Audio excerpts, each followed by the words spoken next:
উপজেলা আওয়ামী লীগের সাধারণ সম্পাদক উপস্থিত আছেন আমাদের দিকনগর ইউনিয়নে বারবার নির্বাচিত যোগ্য চেয়ারম্যান মোহাম্মদ আলী শেখ, উপস্থিত আছেন ইউনিয়ন আওয়ামী লীগের সভাপতি সাধারণ সম্পাদক ওয়ার্ড সম্পাদক ও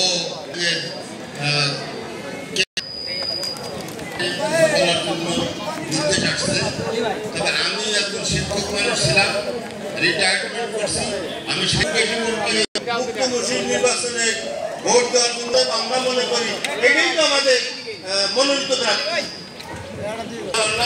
আমি সত্যিকার একজন ভালো মানুষ এবং ভালো বংশের লোক। আমি আমার অনেক পরিচয় আছে, সেই জায়গায় আমি জানি আপনারা সবাই মিলে তাই সেজন্য আমি সবাই অনুরোধ রাখছি। আর আরেকটি কথা, যেমন অনেকেই চ্যালেঞ্জ করে যে দিকনগর ইউনিয়নে অমুক দল ফার্স্ট হবে, অমুক দল ফার্স্ট হবে, অমুক দল ফার্স্ট হবে।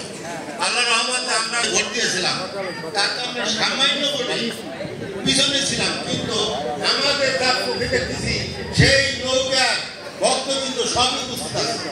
অতএব আমাদের সেই ভোটটা ঠিকই আছে। আর যে কাবিল যে ভোটটা পাইছিল সেই ভোটটা কিন্তু এখন দুই ভাগ হইতেছে। অতএব মুক্তমুখী স্বীকার করবে দিকনগর ইউনিয়নে, এটা কিন্তু আর হিসাব নিকাশের আর প্রয়োজন নাই।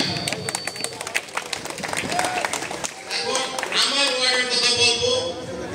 গত জাতীয় সংসদ নির্বাচনে প্রথম স্থান অধিকার করছিলেন, আমরা তৃতীয় স্থানীয় অধিকার করছিলাম।